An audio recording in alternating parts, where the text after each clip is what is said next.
हम लोग BSc first semester में आपके जियोलॉजी सब्जेक्ट से इकोनॉमिक जियोलॉजी हम लोग स्टार्ट कर रहे हैं।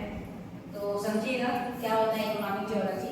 तो इकोनॉमिक जियोलॉजी है ना, इकोनॉमिक जियोलॉजी जिसको हम लोग हिंदी में बोलते हैं आर्थिक भूविज्ञान। आर्थिक भूविज्ञान है इकोनॉमिक जियोलॉजी। मतलब इसमें हम लोग उन मिनरल्स, उन खनिजों के बारे में पढ़ते हैं जो आपके देश, आपके कंट्री और आपके स्टेट या राज्य को क्या प्रॉफिट देता है। इकोनॉमिकली क्या कर रहा है, प्रॉफिट दे रहा है, आपके देश की रिवेन्यू को भर रहा है ना। तो इकोनॉमिक जियोलॉजी में हम लोग किसके बारे में पढ़ते हैं, तो ओर के बारे में। ओर मीन्स क्या होता है, अयस्क, अयस्क है ना। और मतलब जैसे हम लोग आयरन के बारे में पढ़ रहे हैं। आयरन मतलब क्या हो रहा है आपका, सिर्फ आयरन क्या है आपका, एक एलिमेंट है, एक तत्व है, लेकिन ये आपको नेचर में कैसा मिलता है, किसी अयस्क के फॉर्म में मिलता है या ओर के फॉर्म में मिलता है। तो ओर के फॉर्म में कैसे मिलता है, तो ओर के फॉर्म में जब ये मिलता है तो ये ऑक्साइड फॉर्म में मिल रहा है Fe2O3, जिसको हम लोग बोलते हैं हेमेटाइट है ना। और उसके बाद फिर आता है जैसे Fe3O4, जिसको हम लोग बोलते हैं मैग्नेटाइट है ना। ये दोनों क्या है, आयरन की क्या है, अयस्क, ठीक है। तो ये जो है क्या हो रहा है, मेटालिक मिनरल्स। मेटालिक मींस क्या हो रहा है, धात्विक मिनरल, धात्विक खनिज है, ठीक है। ऐसा नहीं है कि इकोनॉमिक जियोलॉजी में हम लोग सिर्फ धात्विक या मेटालिक मिनरल्स के बारे में पढ़ते हैं, हम लोग अधात्विक या फिर नॉन मेटालिक मिनरल्स के बारे में भी पढ़ते हैं, क्योंकि हमारे अर्थ में बहुत सारे ऐसे मिनरल्स हैं जो मेटालिक और नॉन मेटालिक, जो हम लोग क्या करते हैं, आर्थिक या फिर इकोनॉमिकली में क्या करते हैं, प्रॉफिट देते हैं, ठीक है। अब कौन हो सकते हैं नॉन मेटालिक मिनरल, जैसे फॉर एग्जांपल जिप्सम। जिप्सम क्या है, जिससे हम लोग क्या करते हैं, पीओपी बनाते हैं, पीओपी बनता है इससे। और पीओपी का यूज आप लोग खुद जानते हो कि घर के कंस्ट्रक्शन में डिजाइनिंग के लिए किया जाता है। प्लस आप मेडिकली जाओगे तो आपके हाथ पैर में जब फ्रैक्चर्स हो जाते हैं तो प्लास्टर्स करते हैं, वो क्या है, पीओपी ही है, ठीक है। लेकिन जैसे सॉल्ट जिसको हम लोग क्या बोलते हैं, नमक बोलते हैं, जो आप उसको डेली यूज कर रहे हैं, ठीक है। ये भी क्या कर रहा है, इकोनॉमिकली क्या कर रहा है, प्रॉफिट दे रहा है। दूसरा जैसे आपका डायमंड हो गया, कोरंडम हो गया, ठीक है। और या फिर आपका ये जो है डायमंड कोरंडम, ये क्या है, जेम वैरायटी मिनरल्स है। मतलब क्या हो रहा है, इसकी मार्केट वैल्यू है अपनी खुद की, और इसका ज्वेलरी में हम लोग है ना, ज्वेलरी में मतलब आप जैसे पेंडेंट पहन रहे हैं, अंगूठी पहन रहे हैं, उसमें आप क्या करते हैं, यूज करते हैं डायमंड। आप लोग खुद जानते हो क्या है, कोरंडम मींस होता है रूबी, आप लोग सुने भी होंगे रूबी और सफायर। ये दो मिनरल्स होते हैं जिसको हम लोग यूज करते हैं, ठीक है, ओके। अब बात आता है कि सिर्फ ये सब मिनरल ही है क्या, नहीं, और भी मिनरल्स है। जैसे लिथियम, आप लोग सुने होंगे कि लिथियम का भंडार मिला, ये है, आयरन न्यूज में आता रहता है ना।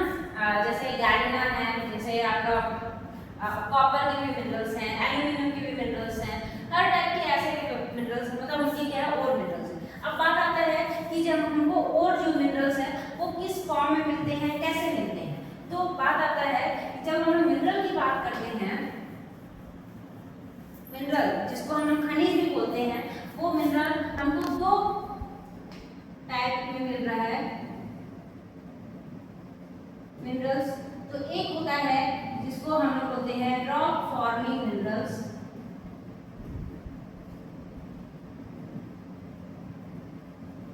और दूसरा होता है ओर फॉर्मिंग मिनरल्स।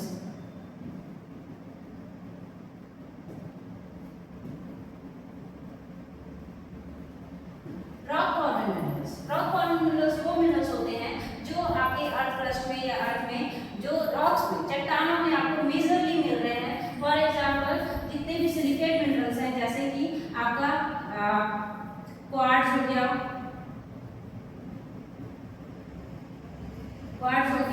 ऑलिविन हो गया, पैराफिन्स हो गए, एम्फीक्वार्ट्ज मिनरल्स हो गए, ठीक है, गारनेट हो गया, ये सब जो है रॉक फॉर्मिंग मिनरल्स है। ये सब मिनरल्स फेल्डस्पार हो गए जो सबसे ज्यादा मिल रहा है आपको, ये सब क्या है रॉक फॉर्मिंग मिनरल्स है। और ये रॉक फॉर्मिंग मिनरल्स मतलब क्या होता है, रॉक्स में हमको मिल रहा है ना, रॉक्स में हमको मेजर क्वांटिटी में मिल रहा है, इसलिए हम उसको क्या बोलते हैं रॉक फॉर्मिंग मिनरल्स। और फॉर्मिंग मिनरल्स क्या होता है, ये भी हमको रॉक में ही मिलता है, बट क्या होता है ये इन मिनरल्स के बजाय क्या होता है इसका इकोनॉमिकली क्या होता है इंपॉर्टेंस होता है, इंपॉर्टेंस होता है, इसलिए क्या हो रहा है इसको क्या बोलते हैं ओर फॉर्मिंग मिनरल। और ओर फॉर्मिंग मिनरल में अभी मैंने बताया जैसे हेमेटाइट, मैग्नेटाइट,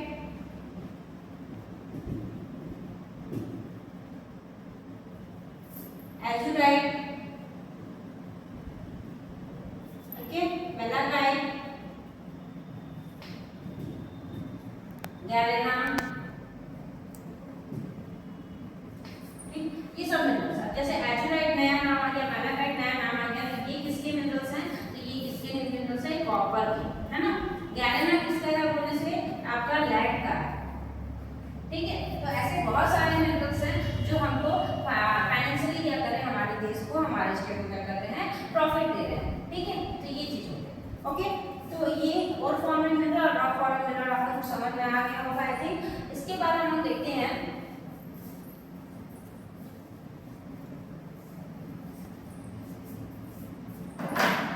जो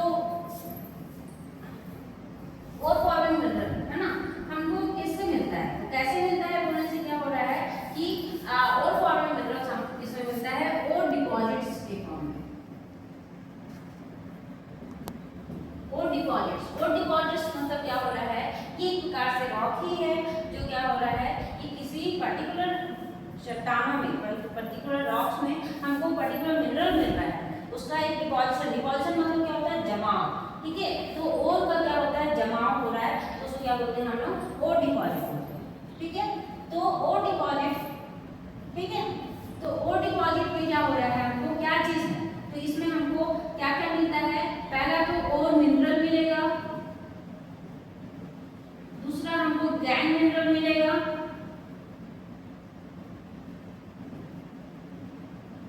ठीक है। अब और मिनरल तो आप लोगों को समझ में आ गया था कि क्या है और मिनरल मतलब आयस को हो रहा है।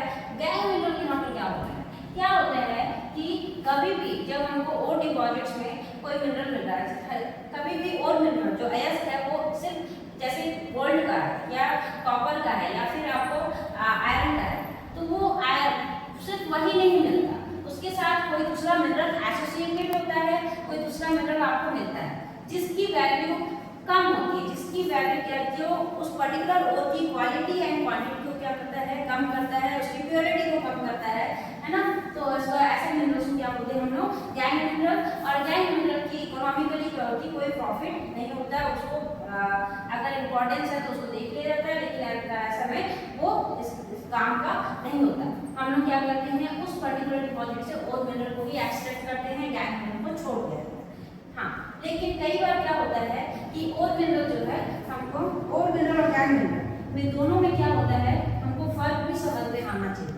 फॉर एग्जांपल कि आपके पास किसी गोल्ड का डिपॉजिट है, गोल्ड का डिपॉजिट है, लेकिन क्या हो रहा है कि गोल्ड जो है हमेशा अकेला नहीं होता, अगर अकेला कोई मिनरल मिल रहा है तो उसको हम लोग बोलते हैं नेटिव फॉर्म में बोलते हैं, नेटिव मिनरल बोलते हैं। लेकिन अगर नहीं मिल रहा है तो किसी अदर मिनरल के साथ एसोसिएटेड होगा, वो अदर मिनरल गोल्ड जैसे गोल्ड है फॉर एग्जांपल, तो ये जनरली आपको कॉपर के साथ होगा या सिल्वर के साथ होगा, है ना। कॉपर गोल्ड को कैसे डिनोट करते हैं हम लोग Au से, ठीक है, Au से, Ag मतलब क्या हो रहा है सिल्वर और Cu मतलब क्या हो रहा है कॉपर, ठीक है। तो ये जनरली किसके साथ एसोसिएटेड होता है, किसके साथ मिलता है हमको सिल्वर के साथ मिलता है, कॉपर के साथ। तो फॉर एग्जांपल ये आपको किसी कोई डिपॉजिट है, वहां पर आपको क्या हो रहा है कि 80% गोल्ड मिल रहा है, लेकिन 20% आपको क्या मिल रहा है सिल्वर मिल रहा है, ठीक है। अब देखो अब यहाँ पर क्या होता है कि जब हम गोल्ड को एक्सट्रैक्ट कर रहे हैं, गोल्ड को निकाल रहे हैं वहां से उस डिपॉजिट से, तो क्या हो रहा है 80% गोल्ड है, तो गोल्ड आपके लिए इकोनॉमिकली क्या हो रहा है फायदा कर रहा है, गोल्ड आप निकाल रहे हैं। लेकिन अब क्या हो रहा है क्योंकि वहां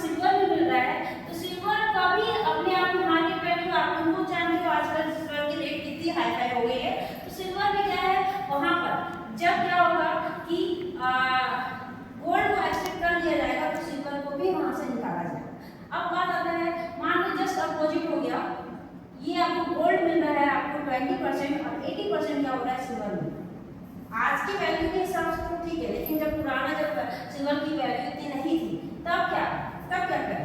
तो 80% गोल्ड, 20% गोल्ड और 80% सिल्वर। तो 20% गोल्ड भी मिल रहा है तो भी क्या है वो सिल्वर से उसकी वैल्यू ज़्यादा होती है ना, तो उसको तो एक्सेप्ट करेंगे, लेकिन सिल्वर को क्या छोड़ देंगे? नहीं, सिल्वर को हम लोग निकालेंगे, हम लोग एक्सपेक्ट करेंगे और सिल्वर को भी क्या हो रहा है आपको मल्टीप्लाई करना फायदा कर रहा है, ठीक है, छोड़ा नहीं जाता।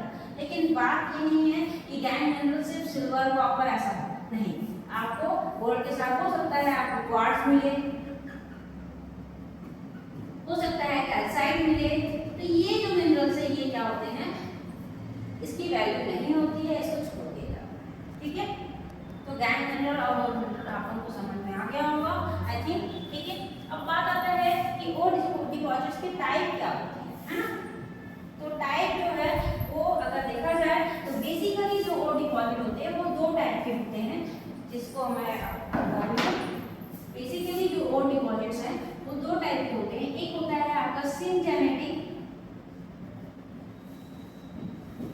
और डिपॉजिट, है ना। डिपॉजिट मतलब भंडार भी बोला जाता है ना, ठीक है। और ये एक होता है एपिजेनेटिक और डिपॉजिट, ठीक है। तो सिंजेनेटिक और डिपॉजिट है और एपिजेनेटिक और डिपॉजिट। सिंजेनेटिक और डिपॉजिट मींस क्या हो रहा है कि जब कोई और किसी रॉक की फॉर्मेशन के साथ साथ उसका और का भी फॉर्मेशन हो रहा है ना, तो क्या बोलेंगे हम लोग सिंजेनेटिक और डिपॉजिट, मतलब रॉक की फॉर्मेशन के साथ साथ उसका फॉर्मेशन हो रहा है तो क्या बोलेंगे सिंजेनेटिक। और एपिजेनेटिक कब बोलेंगे, जब कोई रॉक बन गया है, कोई रॉक का फॉर्मेशन हो चुका है, उसके बाद अगर किसी मिनरल का मिनरलाइजेशन हो रहा है, किसी मिनरल का और मिनरल का डिपॉजिशन हो रहा है तो उसको क्या बोलेंगे एपिजेनेटिक और डिपॉजिट, ठीक है। आई थिंक यहाँ तक आप लोगों को समझ में आ गया होगा, ठीक है। तो आगे बढ़ते हैं।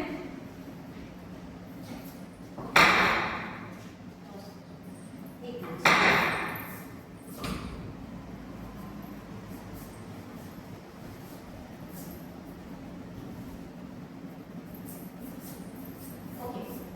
तो सिंजेनेटिक एपिजेनेटिक, अब एग्जांपल के लिए हम लोग बता देती हूं मैं। सिंजेनेटिक जैसे मान लो कोई सेडिमेंट्री रॉक है,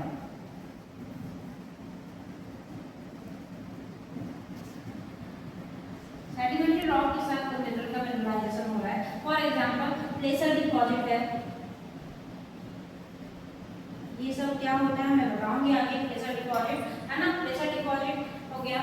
तो ये जो है आपको जब मिनरल मिल रहा है आपको तो सेडिमेंट्री रॉक बनने के साथ साथ मिल रहा है, इसको क्या बोलते हैं हम लोग सिंजेनेटिक। लेकिन एपिजेनेटिक मतलब पूरा का पूरा एंटायर रॉक का फॉर्मेशन हो जाता है, उसके बाद मिनरल का फॉर्मेशन होता है।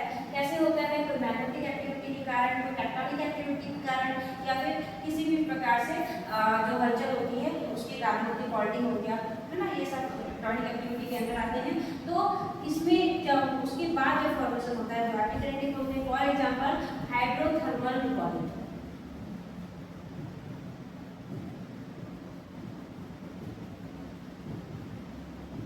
ठीक है। तो हाइड्रोथर्मल डिपॉजिट किसके अंदर आएगा, एपिजेनेटिक और डिपॉजिट्स के अंदर आएगा, ठीक है, ओके।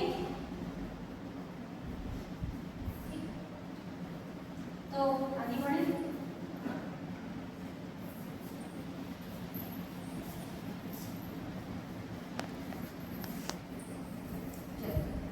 अब बात आता है कि और डिपॉजिट, ये तो बेसिक टाइप था सिंजेनेटिक और एपिजेनेटिक, बेसिक टाइप था, है ना। हम लोग और भी टाइप्स है जिनके बारे में हम लोग पढ़ते हैं, फॉर एग्जांपल कि जैसे टाइप ऑफ और डिपॉजिट में जब हम लोग पढ़ते हैं,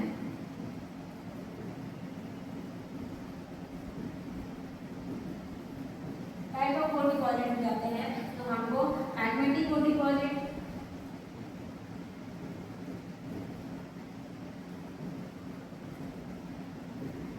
हाइड्रोथर्मल और डिपॉजिट,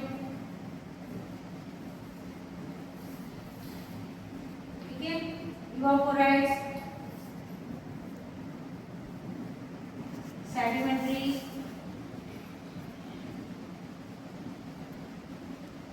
प्लेसर डिपॉजिट, है ना, मैकेनिकल कॉन्सेंट्रेशन बोलते हैं इसको,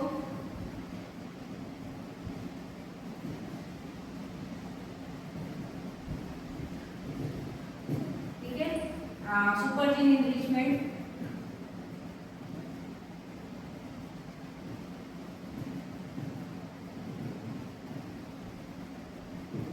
सल्फाइड डिपॉजिट,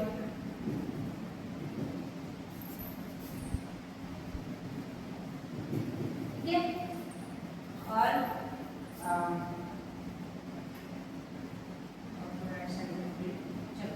इतना आप लोग देख सकते हैं, है ना। और भी है जैसे पैगमेटाइट डिपॉजिट, पैगमेटाइट है ना,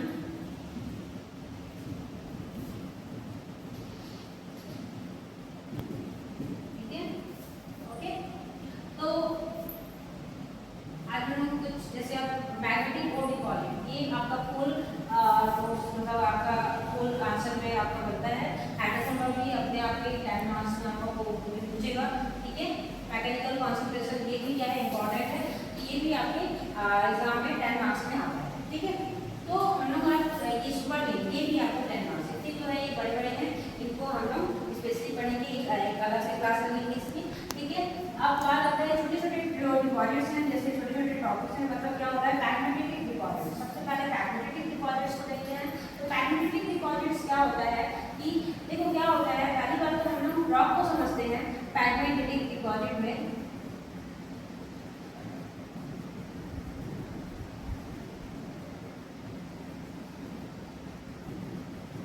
ठीक है, इसमें हम लोग पैगमेटिक मतलब क्या होता है, पैगमेटाइट,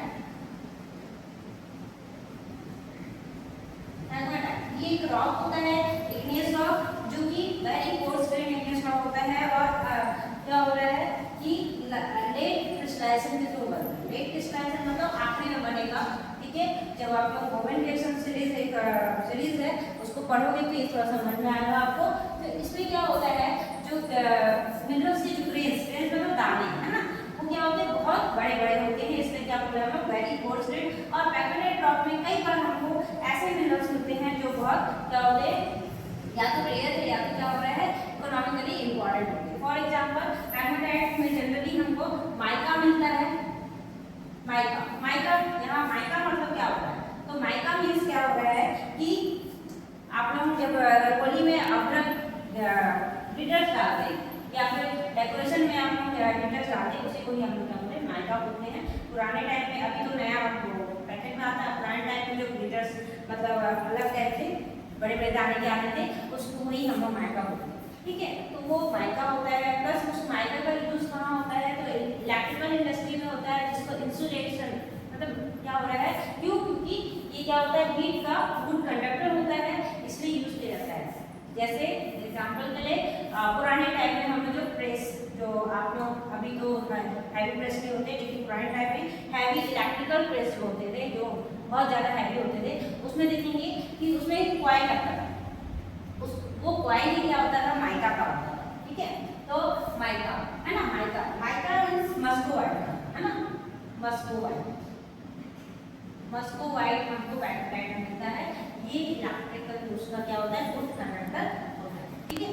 ठीक, ये हो गया। अब क्या हो रहा है कि माइका भी मिल रहा है, और क्या मिलता है, तो क्वार्ट्ज है पैगमेटाइट में। क्वार्ट्ज से बहुत प्यारे प्यारे क्रिस्टल्स मिलते हैं हमको, जो हम ज्वेलरी में यूज कर सकते हैं। क्यों, क्योंकि क्वार्ट्ज की जो क्या होना चाहिए, क्वार्ट्ज की जो हार्डनेस होती है वो ज़्यादा होती है, ड्यूरेबल भी होता है, ठीक है। ज्वेलरी में कई बार हम लोग इसको क्वार्ट्ज ज्वेलरी में भी यूज करते हैं, ठीक है। अब माइका और ये तो मिल गया।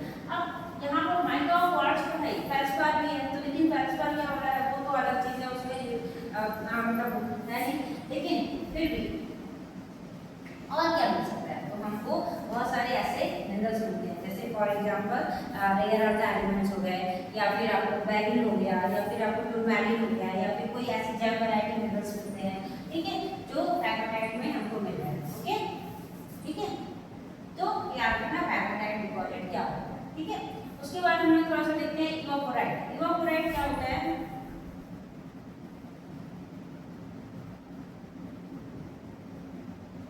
इवापोराइट्स है ना, इवापोराइट्स मतलब नाम से समझ में आ रहा है, इवापोरेशन, ठीक है। इवापोरेशन, इवापोरेशन मतलब वाष्पीकरण। मतलब क्या हो रहा है, जब समुद्र से, खासकर समुद्र की बात करते हैं, तो समुद्र का पानी क्या होता है, खारा होता है, ठीक है। तो खारा होता है तो क्या होता है, जब उसका वाष्पीकरण होता है, जब उसका क्या होता है, इवापोरेशन होता है, तो क्या होता है,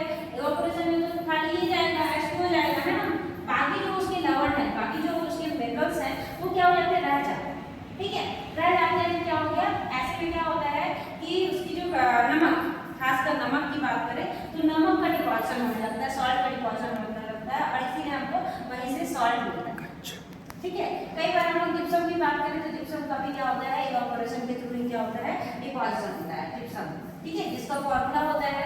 अगर मैं जिप्सम का बात करूं, कहीं अभी पूरे क्लास में हम जिप्सम बार-बार नाम ले चुके हैं, तो जिप्सम का फॉर्मूला लिख देती हूं, CaSO4 2H2, है ना। साथ में मैंने पीओपी का भी नाम लिया, प्लास्टर ऑफ पेरिस। तो प्लास्टर ऑफ पेरिस कैसे बनता है? प्लास्टर ऑफ पेरिस क्या होता है, जब इसको हम लोग डिहाइड्रेट करते हैं। डिहाइड्रेट मींस क्या हो रहा है, जब हम लोग इसको, इसमें जो वाटर है उसको कम कर दिया जाए, मतलब हाफ H2O कर दिए, तो ये हो जाता है प्लास्टर ऑफ पेरिस होता है। अगर पूरा का पूरा क्या होता है, वाटर से चला जाए, तो बचता है खाली CaSO4, जिसको हम लोग बोलते हैं एनहाइड्राइड बोलते हैं। पुराने रॉक्स में आपको एनहाइड्राइड मिल रहा है और नए रॉक में आपको जिप्सम मिलता है, ठीक है। तो ओके, तो जैसे ये हाइड्रेटेड हो जाता है जिप्सम कहलाता है, और जैसे एनहाइड्रेटेड डिहाइड्रेटेड हो जाता है तो एनहाइड्रेट, है ना। और इसी से हम लोग क्या होता है, पीओपी बनाते हैं, इसको बोलते हैं हम लोग पीओपी, ठीक है। तो ये इवापोरेट्स के थ्रू बनता है, जिप्सम हो गया, सॉल्ट हो गया, इसका डिपॉजिशन क्या होता है, इवापोरेट के थ्रू होता है, समुद्र में होता है, ठीक है। ओके ओके, तो ये चीज हो गया। अब इवापोरेट्स हो गए, है ना। अब थोड़ा सा हम लोग मैकेनिकल कंसंट्रेशन की तरफ बढ़ते हैं। मैकेनिकल कंसंट्रेशन मतलब इसमें मैकेनिकली क्या होता है, मटेरियल क्या होते हैं, एक जगह इकट्ठे होते हैं, तो उसके लिए कैसे इकट्ठे होंगे, बात कैसे इकट्ठे होंगे, उसका भी एक रीजन है, ठीक है। तो कैसे इकट्ठे होंगे बोलने से क्या हो रहा है कि जब देखो फॉर एग्जांपल, जैसे नदी आपने देखे होंगे, नदी में कहीं पर खड़े होंगे तो आपको नहीं समझना है, लेकिन आप जब बर्ड आई व्यू, क्या बोलेंगे, बर्ड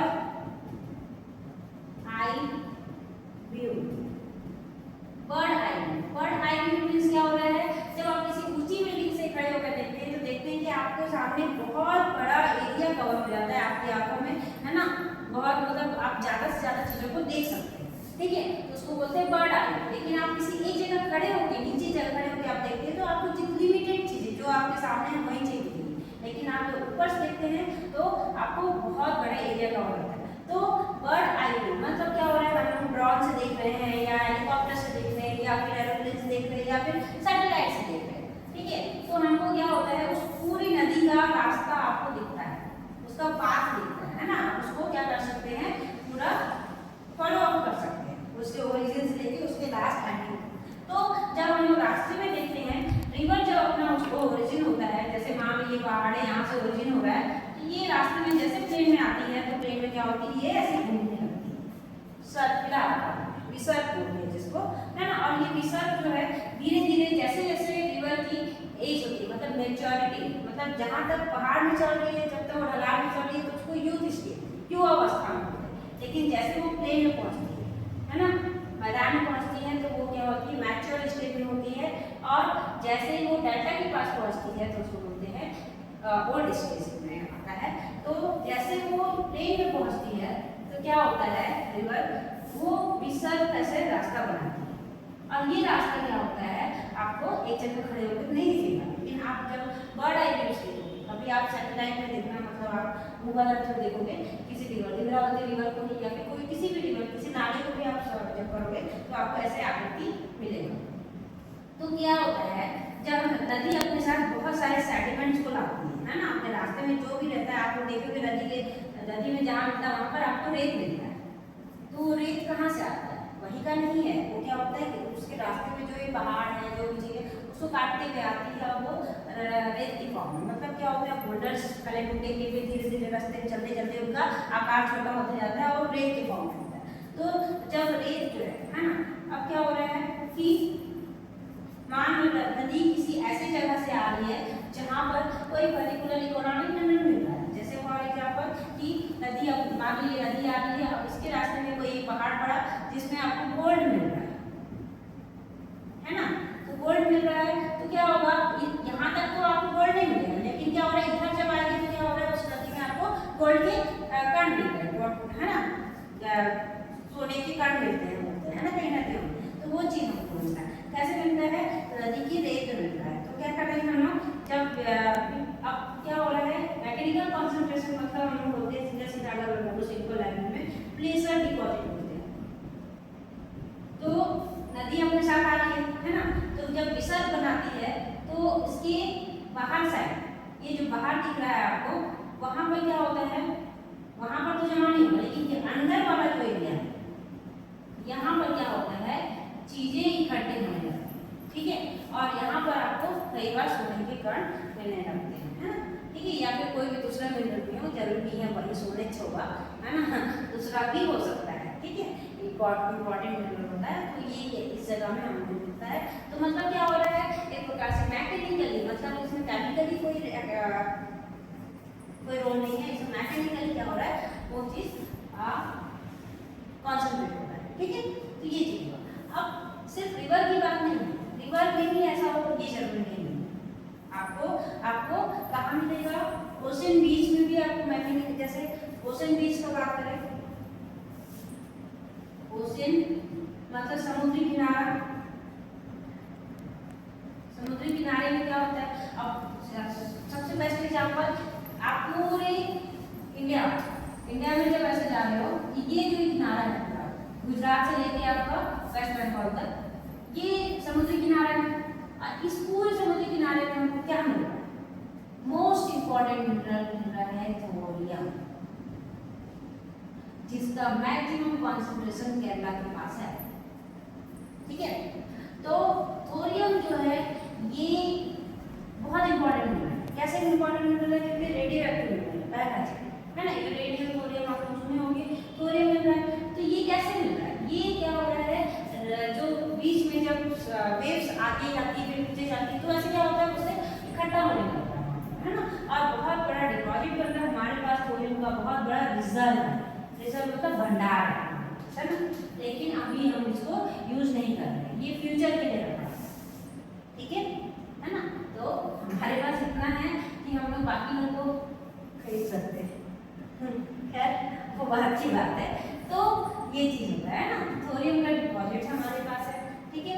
ये जैसे, और हाँ, और एक चीज एग्जांपल, जैसे अब रिवर का बात करें तो हम लोग को ना एक चीज है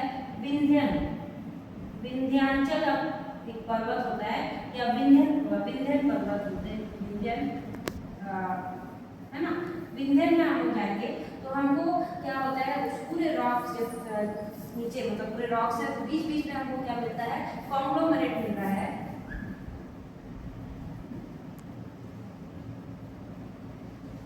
कॉन्ग्लोमरेट होने से एक प्रकार का सेडिमेंट्री रॉक है। इस कॉन्ग्लोमरेट में हमको क्या मिल रहा है, डायमंड मिल रहा है, डायमंड मिल रहा है। अगर आप लोग स्कूल में पढ़े होंगे तो पन्ना डायमंड सुने होंगे, है ना। ये विंध्यन के पर्वत में, विंध्यन जो रॉक्स है उसमें मिलता है कॉन्ग्लोमरेट में, ये प्लेसर डिपॉजिट से ही इकट्ठा हुआ है, ठीक है। तो ये चीज है, मतलब जनरली क्या होता है, डायमंड हमको सेडिमेंट्री रॉक्स में नहीं मिलता, लेकिन हमको मिल रहा है मींस क्या हो रहा है, वो मैकेनिकल कॉन्सेंट्रेशन के थ्रू वहां पर जमा हो रहा है, ठीक है। तो ये चीज है, इतने सारी चीजें आपको करना है आज, है ना, ठीक है। तो मैंने अभी इवेपोरेट्स बताया, बैक्टीरियल डिपॉजिट बताया, और क्या है मैकेनिकल कॉन्सेंट्रेशन। चलो मैकेनिकल कॉन्सेंट्रेशन में बीचेस में तो इकट्ठे होते ही, और कहाँ इकट्ठा हो सकता है, तो और कहाँ हो सकता है, तो डेल्टा में इकट्ठा हो सकता है मटेरियल, ठीक है। डेल्टा डेल्टा में क्यों, क्योंकि जैसे ही नदी जब अपने ओल्ड स्टेज में पहुंचती है तो उसकी जो वाटर है, उसका जो पानी है, उसकी गति या वेलोसिटी वो ना के बराबर हो जाती है। तो उसके वाटर में जितने भी सस्पेंडेड लोड है, मतलब जितने भी पार्टिकल्स है, वो क्या होते हैं, धीरे धीरे सेटल डाउन होने लगते हैं, धीरे धीरे जमा होने लगते हैं, तो हमको मिलता है, ठीक है, वहां पर मिल सकता है। दूसरा चीज और कहाँ मिल सकता है, तो हम लोग जब रेगिस्तान में जाते हैं, डेजर्ट है ना, डेजर्ट जिसको बोलते हैं हम लोग रेगिस्तान बोलते हैं, तो रेगिस्तान में हम जाते हैं तो हमको क्या रेत के टीले मिलते हैं, है ना, रेत के टीले मिलते हैं। तो वहां पर भी हमको कई बार इकोनॉमिक मिनरल मिलते हैं, और उसको वो भी प्रेशर डिपॉजिट के अंदर आता है, ठीक है। तो आई थिंक आज के लिए इतना काफी है ना। कभी और हम लोग देखते हैं दूसरे टॉपिक्स। Okay, thank you.